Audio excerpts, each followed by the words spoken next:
네, 정치권 소식 짚어보는 아침의 맞수 시간입니다. 김상일 전 민주당 부대변인, 최병묵 정치평론가 나오셨습니다. 안녕하십니까? 안녕하십니까? 민주당이 입장을 바꿔 통일교 특검을 수용하면서 특검 논의가 급물살을 타고 있습니다. 여야 목소리 들어보겠습니다. 국민의힘은 뭔가 착각한 것 같습니다. 아마 내심으로는 민주당이 특검을 받지 않을 것이라고 확신한 모양입니다. 여야 정치인 누구도 예외 없이 모두 포함해서 특검할 것을 제안합니다. 지난 대선에서의 통일교가 정치에 어떻게 개입했는지도 한번 밝혀봅시다. 좋습니다. 수용한다니까 만나서 바로 진행했으면 좋겠습니다. 근데 이게 특검을 수용하면서도 사실 대장동 시즌2가 되면 안 되겠다라는 생각이 듭니다. 야당 탄압하는 특검만 하겠다라고 생각을 한다 그러면 국민들이 용납하지 않을 것입니다. 분명 일주일 전만 해도 민주당 정청래 대표가 통일교 특검에 대해서 일고의 가치도 없다, 언감생심이다 이렇게 얘기를 했었고 박수현 수석 대변인도 주말에 통일교 특검에 대해서 받을 생각 없다라고 얘기를 했는데 하루 만에 입장이 바뀌었습니다. 이유가 뭐라고 보세요? 글쎄 몇 가지 이유가 있겠죠. 우선 첫 번째로는 우선 여론이 별로 좋지 않습니다. 예.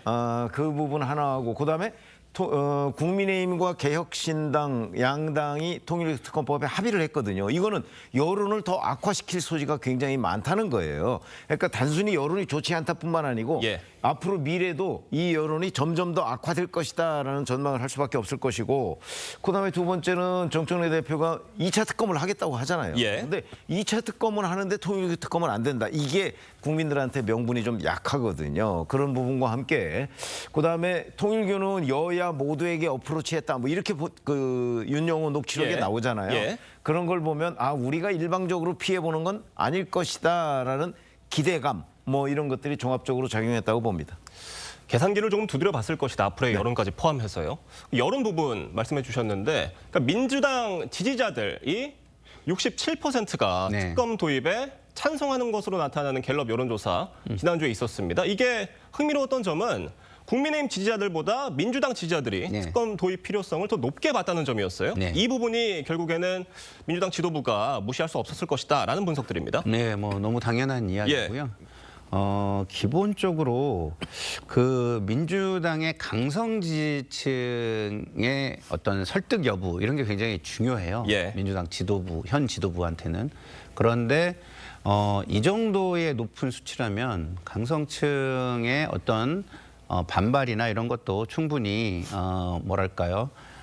설득할 수 있는 명분이 된다라는 것이 있을 수 있고 또 하나는 이게 약간 종교적인 것과 정치적인 것이 합쳐지는 분리가 안 되는 그런 부분에 대한 반감이 상당히 크지 않습니까? 그래서 단순히 이게 정치인들의 어떤 부패만 수사하는 게 아니라 그걸 통해서 종교 분리까지 확실하게 이번에 매듭을 져야 된다라는 요구가 많이 있기 때문에 그런 것들을 무시했을 때 국민 정서에 상당히 반할 수 있겠다라는 계산이 깔린 것으로 보입니다. 지금 야당에선 민주당이 통일교 특검을 받은 이유로 친문 잘라내기 하려는 거 아니냐라는 의구심도 더 강하게 제기를 하고 있거든요. 어떻게 보세요? 근데 그거는 그런 식으로 얘기하면 예.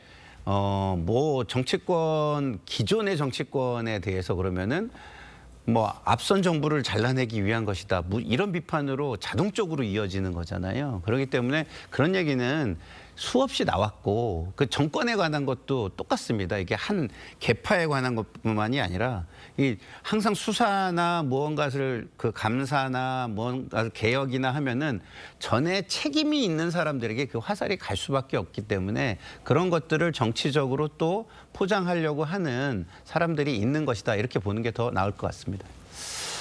일단 여야가 통일교 특검 하겠다고 합의를 했는데 후보 추천 절차나 수사 대상 등을 놓고는 아직 이견이 산적해 있기 때문에 실제로 언제 현실화될지는 아직 미지수라는 전망들이 나오고 있습니다. 어떻게 될 것으로 보세요? 어제 그 통일교 특검을 수용하겠다고 한 정청래 대표나 김병기 원내대표의 그 말에 보면 예. 조건부 수용이 아닙니다. 그냥 수용입니다. 근데 엊그제 보면 국민의힘과 개혁신당이 통일교 특검에 합의했고 거기에 수사 대상 추천 절차 다 있거든요. 예. 그러니까 수용한다고 했기 때문에 아마 일반 국민들 다수는 국민의힘과 개혁신당의 합의안을 수용할 것이다라고 지금 판단을 하고 있는데 그렇지 않으면 조건부 수용이 돼야 되겠죠. 예. 자기네들이 이의를 제기하고 이 정도라면 하겠다 그래야 되는데 그게 아니었습니다. 근데 이제 지금 와서 딴소리 하는 거잖아요. 저렇게 돼서 만약에 며칠간 그 민주당이 뭔가 그 본인들의 수용 의견을 다시 뒤집는 듯한 느낌을 주면 여론은 저는 더 악화될 거라고 봅니다. 그래서 민주당이 아마 오랫동안 버티기가 어려울 것이고 그다음에 본인들이 2차 특검을 빨리 하려고 하면 할수록 통일교 특검도 받지 않을 수가 없을 것이다. 그래서 저는 뭐 그렇게 오래 가지 않을 거라고 봅니다. 그러니까 결국 국민의힘과 개혁신당이 이 통일교 특검 대여 공세를 최고조로 높이고 있는 상황에서 민주당이 받겠다는 말만 해놓고 물타기 하려는 거 아니냐, 흐지부지 되는 거 아니냐 이런 우려들이 좀 나오고 있는 것 같아요. 그러니까 양당 다 전략을 잘 짜야 될 것 같아요. 이것이 특검 물타기냐 아니면은 예. 뭐랄까요, 의혹 해소에 대한 물타기냐 이런 것들이 굉장히 중요한 건데 전체적으로 특검을 안 하려고 물타기를 한다 그러면 민주당이 비판을 받을 것이고요. 예.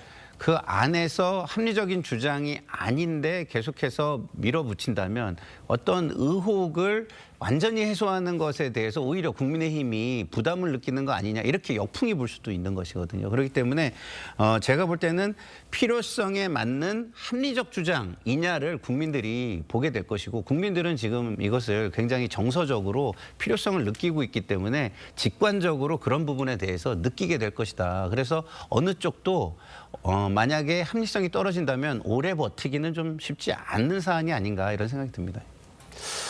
알겠습니다. 지금 경찰은 통일교 특검과 상관없이 수사를 이어가겠다는 입장입니다.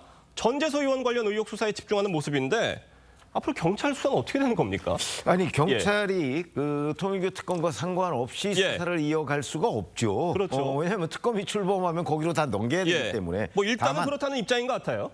아니 근데 대외적인 그 공식 입장이 그렇다는 거고요. 다만 이제 문제는 어디에 있냐면 통일교 특검이 언제 출범할지 정확히 예측할 수가 없잖아요. 그렇기 때문에 출범할 때까지는 경찰이 이 수사를 그냥 계속 이어간다 이렇게 얘기할 수밖에 없을 거예요. 그러나 이제 특검이 출범하면 바로 다 그 사건을 넘겨야 되기 때문에 뭐 그때까지 최선을 다한다 이 정도의 의미로 보시면 됩니다. 알겠습니다. 자, 통일교 특검을 전격 수용한 민주당은 어제 2차 종합특검 도입 법안도 발의를 했습니다. 여당 목소리 들어보겠습니다. 2차 종합특검과 통일교 특검은 별도의 사안입니다. 2차 종합 추가 특검은 정청래 대표의 제안으로 추동력을 가지고 강하게 끌고 온 측면이 있고 통일교 특검은 민심에 따라서 민심을 수용하고 부응한다라고 하는 그런 측면에 따라서 그러니까 결국 이 2차 종합특검도 하려고 통일교 특검 받은 거 아니냐라는 의구심이에요. 뭐 일부 그런 생각을 가진 지도부가 전 있을 거라고 봅니다만 저는 집권 세력이 그 기존의 국가 시스템이 있는데 이게 권력에 대항하는 것도 아닌데 자꾸 특검을 해가지고 이것을 뭐라 그럴까요? 정치적으로 이용한다라고 국민에게 만약에 오해를 받는다면 저는 좋을 게 없다고 봅니다. 왜냐하면 특검은 브리핑을 계속하게 돼 있잖아요. 그렇기 때문에 이게 뭔가 나와줘야 되는데 뭐 2차 종합특검을 했는데 1차 특검보다 더 나올 수 있느냐를 좀 잘 판단해야 되는 것 같고요. 뭐 김건희 씨와 관련해서는 나올 것들이 좀 더 있을 수 있지만 또 그 파괴력이 1차 특검에서 한 것만큼 뭐 충분하냐라는 부분도 좀 판단해야 된다고 생각하는데 그런 게 아니라면 제가 볼 때는 국가기관을 통한 수사를 먼저 하고 집권당이기 때문에 그리고 거기에서 미진한 점이 있다면 특검을 하는 것이 나중에 야당의 특검 요구에도 대응하기도 좋고 그렇다고 저는 봅니다. 그래서 지금 2차 특검을 집권당이 추진하는 거에 대해서는 저는 기본적으로는 한번 신중하게 생각해야 된다 이런 입장입니다. 그러니까 2차 종합특검에 많은 혈세를 또 들여서 추진을 했다가 성과가 미진할 경우에는 역풍이 불 수도 있다. 역풍이 불 수 있다 이런 말씀이신 것 같습니다. 자, 2차 종합특검 법안의 14개 수사 대상에 야당 소속 지자체장들도 포함이 되어 있습니다. 그러니까 그러니까 2차 종합특검도 하고 또 통일특검도 진행이 된다고 한다면 네. 내년 지방선거까지 특검 전국이 계속 이어질 수도 있는 거잖아요. 지방선거까지 이제 6개월도 안 남았습니다. 예. 그러다 보니까 당연히 이번 1차 특검 같은 경우 6개월 동안 지속이 됐죠. 네. 그러니까 아마 기간을 좀 길게 잡고 연장 가능하도록 하면 거의 내년 지방선거 직전까지 아마 특검 전국이 계속될 겁니다. 문제는 이 특검 전국이 과연 지방선거에 어떤 영향을 미칠 것이냐. 그래서 여당으로서는 이제 14개 지방자치단체장, 국민의힘 지방자치단체장의 계엄 동조 여부도 들여다본다 뭐 이런 거죠. 아마 제가 보건대는 흠집을 내려는 것 아닌가 싶은 생각이 듭니다만 우리가 객관적으로 보면 12.3 계엄 이후에 지방자치단체는 사실은 이 계엄의 본질이 뭔지도 몰랐어요. 지금 와서 보니까 그게 윤석열 전 대통령이 어떻게 하더라 뭐 이런 얘기지 그 당시 시점으로 거슬러 올라가면 이게 뭐 북한이 남침을 한 것인지 아니면 뭐 때문에 비상계엄을 했는지 우왕좌왕할 때라고요.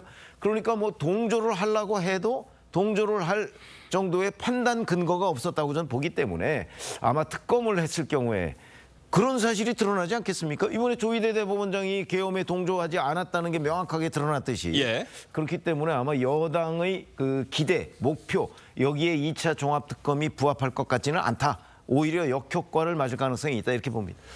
다만 이 특검 수사라는 게 어디로 튈지 모르는 네, 거잖아요. 이번 김건희 특검도 사실 이렇게 통일교 의혹이 민주당까지 네. 번질지는 몰랐던 것으로 보이고 그렇기 때문에 이 2차 종합특검도 만약에 내년 지방선거까지 이어진다고 했을 경우에는 민주당도 어떻게 될지 모르는 거 아닐까 싶어요. 그리고 지금 예. 집권당이잖아요. 예.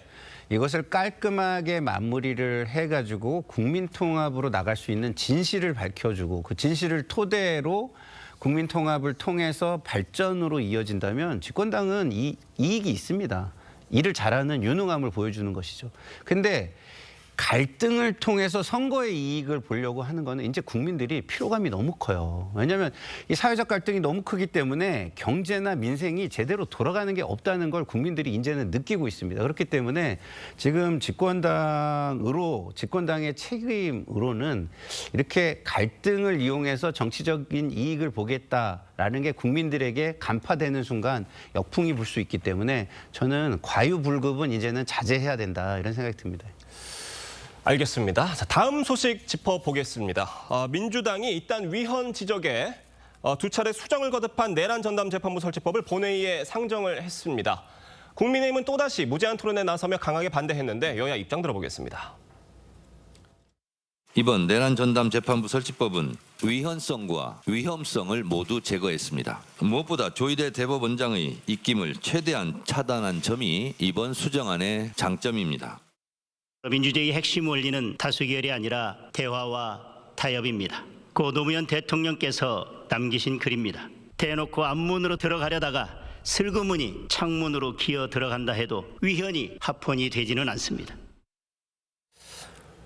민주당이 위헌성을 다 지적했다고는 제거했다고는 하는데 대법원 예규와 여전히 차이가 있습니다. 무작위 배당은 안 하겠다는 것 같아요.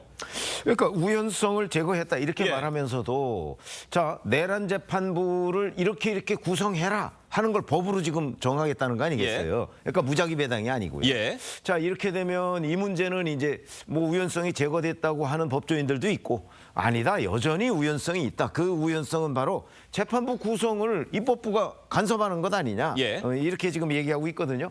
그래서 제가 보건대 우연성 논란은 뭐 피할 수는 없을 것 같고요. 이렇게 되면 결국 그 우연 문제가 나중에 이제 헌법재판소로 넘어가고 이렇게 된다면 이 재판이 일찍 안 끝나죠. 예. 지금 여권에서는 일찍 끝내게 하도록 하겠다 이거 아니겠어요. 그래서 제가 보건대 그냥 조희대 사법부 흔들기 뭐 이 수준에서 저는 벗어나지 못하고 있다 이렇게 생각합니다. 그러니까 말씀해 주신 것처럼 만약에 이게 헌법재판소로 넘어가게 된다면 재판 더 길어질 수 있는 거고 민주당이 원했던 결과와는 더 멀어지는 건데 지금 이 위헌성 사라졌다는 주장에 민주당이 정말 자신이 있는 거라고 보세요? 저는 위헌성을 제거했다고 보거든요. 예. 왜냐하면 이게 무작위 배당 부분은 어떻게 보완을 했냐면 어쨌든 전담 재판부를 복수로 둬서 거기에서 이제 선택이거나 아니면 관례에 의한 방식이든 뭐든 할 수 있게 어쨌든 재량의 부분을 준 겁니다. 법관들에게. 예. 그렇기 때문에 그것을 헌재가 무조건 위헌이라고 볼 수 있느냐라는 지점에서 저는 위헌성은 제거됐다고 보는데 그럼에도 불구하고 위험한 점은 이것이 어느 정도 여론의 그 동의를 얻을 수 있다면 헌재까지는 끌고 갈 수 있게 된다면 그것은 우리에게 그 지금 현재 국민과 어떤 집권 세력에게는 좋지 않은 현상으로 이어질 수 있다는 점에서 우려하는 부분은 있습니다. 그렇지만 예. 이 정도 그 어쨌든 현재의 민주당의 지도부가 양보를 하고 뒤로 물러섰다면 이 정도는 받고 여기에서 또 앞으로 나가는 것을 논의하는 게 더 정치적으로는 맞는 거 아닌가 저는 이렇게 개인적으로 생각합니다. 지금 국민의힘에선 무제한 토론으로 법안 통과를 저지하고 있습니다. 아까 보셨듯이 장동혁 대표가 아직까지 필리버스터를 진행을 하고 있는데 제1야당 대표가 무제한 토론에 나선 건 처음이라고 합니다. 지금 시간도 역대 가장 긴 시간, 장시간 토론을 하고 있다고 합니다. 어떻게 보세요? 뭐 거의 24시간 채우려고 하는 모양이죠. 예. 본인 혼자 그런 것으로 보이고 이제 대표가 직접 나섰다는 거는 본인이 이 부분은 판사 출신이기 때문에 전문성이 있어요. 그러니까 아마 뭐 책도 5권 들고 가서 뭐 예. 그걸 쭉 읽어가면서 지금 그 토론을 벌이고 있는데 대표가 직접 나섰다는 점에서는 여론의 반향을 생각하지 않을 수가 없고 그다음에 어차피 국민의힘 내에서 장동혁 대표의 리더십이 어느 정도 지금 흔들리고 있는 측면이 있잖아요. 그거를 아마 공고히 하는데도 상당한 기여를 할 것이다라는 측면에서 본다면 그 일종의 정치적 승부수다 저는 이렇게 봅니다. 물론 이것이 뭐 이 법안을 저지할 수 있는 건 아닙니다만 적어도 본인이 보였던 노력, 그다음에 선도적 역할 뭐 예. 이런 것 때문에 장동혁 대표의 리더십은 아마 전보다는 보다 더 공고해질 것이다 이렇게 생각을 합니다. 장동혁 대표의 필리버스터 어떻게 보고 계세요?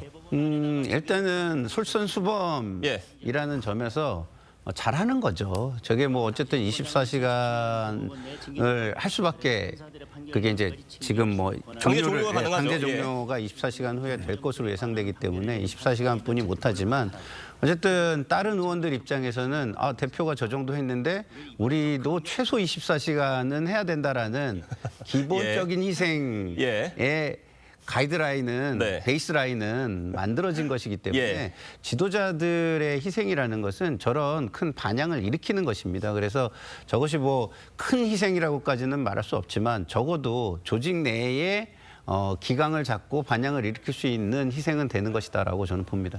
다른 초선 의원들이 좀 부담을 느낄 수도 있겠다라는 말로도 좀 말씀으로 들리는 것 같습니다. 근데 자기는 편하게 있으면서 다른 사람이 희생해 주기를 바라는 정치인들이 엄청나게 많다는 점을 생각한다면 그래도 그나마 나은 것이다 이렇게 보는 것이죠. 알겠습니다. 자, 이런 상황에서 조희대 대법원장이 지난해 비상계엄 당시에 계엄은 위헌 소지가 있다는 취지로 말하면서 협조 요청에 응하지 말라라고 했다는 내용이 불기소 결정문에 담겼다고 합니다. 이거는 그러니까 민주당이 조희대 대법원장에 대해서 계엄에 동조했다, 방조했다라고 주장을 하고 있었는데 그거와 정반대 얘기가 특검 판단문에서 나온 거예요. 어떻게 보세요? 아니 민주당이 이 조희대 대법원장이 계엄에 동조했다고 주장한 근거가 원래부터가 없었죠. 예. 없었던 근거를 가지고 아까 조금 전에 방송에서 서영교 의원이 뭐 그 계엄에 뭐 부안이동했다 뭐 이렇게 얘기를 하는데 그 근거가 뭡니까? 아무 근거도 없었던 거예요. 그러니까 정치적 공격에 불과했는데 그것이 또 그 민주당이 추천한 조은석 특검에 의해서 그 객관적인 증거가 나타났어요. 결국은 아무런 근거가 없었다는 게 나타난 참 아이러니다 이렇게 생각을 합니다. 지금 여권에선 조희대 대법원장의 사퇴까지 종용을 해왔었는데 뭐 대법원장 압박 계속 이어질 것으로 보십니까? 저는 쉽지 않다고 보는 게요. 그 외에 다른 부분에 대해서도 지나치게 속도를 내는 부분은 내부에서 지금 자성 내지는 비판의 목소리가 나오고 그런 부분에 대해서 속도 조절이 조금씩 이루어지고 있는 상황이거든요. 예. 그런데 이 특검에 의해서 이렇게 결론이 난 것을 아주 명확한 입증 책임을 다하지 않으면서 선거 직전에 했을 때 제가 볼 때는 중도층 설득이 불가능하고 오히려 중도층의 피로감이나 반감을 살 수 있다는 점에서 선거를 앞두고 더 강한 압박으로 계속 이어가기는 쉽지 않지 않을까라는 게 제 개인적인 관측입니다. 알겠습니다. 자, 이 소식 짧게 짚어보겠습니다. 이재명 대통령이 곧 청와대로 집무실을 옮기면서 3년 7개월 만에 용산 시대가 막을 내립니다. 두 번의 이전으로 약 1,300억 원의 국민 혈세가 낭비됐다라는 지적이 나오고 있습니다. 민주당에서는 윤석열 정부 때 용산 이전으로 혈세 수백억 원이 든다 이렇게 강력 비판을 해왔었는데 다시 수백억을 들여서 옮기게 되는 겁니다. 이 지적 어떻게 보고 계세요? 글쎄 뭐 윤석열 대통령의 용산 이전이 잘 됐다 이렇게 얘기하는 거는 뭐 이제 그건 정파적인 입장이라고 보고 자 그걸 비판했으면 그걸 다시 또 원상복귀시키는데 수백억이 들어갈 수밖에 없는데 그것도 그러면 똑같이 비판을 해야 되는 거죠. 그런 점에서 본다면 민주당의 내로남불 뭐 이런 게 얘기가 됩니다. 한번 수백억 드린 걸 비판했으면 그냥 그 자리에 있어도 뭐가 그렇게 문제가 되나요? 별로 안 되는 것 같은데 더군다나 지금의 청와대는 국민 앞에 돌려준 것셈 아닙니까? 그런 점에서 제가 보기에는 너무 이중잣대다 이런 생각이 듭니다. 어떻게 들으세요, 이 지적?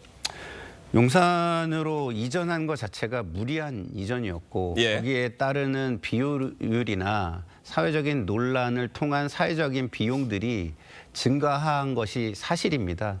그런 측면에서 볼 때 이 비용이 좀 들어간다고 하더라도 청와대로 돌아가는 것은 저는 맞는 방향이라고 보고요. 물론 그렇게 하려면 왜 그렇게 판단을 했는지에 대한 부분은 좀 더 구체적인 설명을 통해서 국민을 설득하는 작업은 필요하다 이렇게 생각합니다. 알겠습니다. 오늘 두 분 말씀은 여기까지 듣겠습니다. 감사합니다.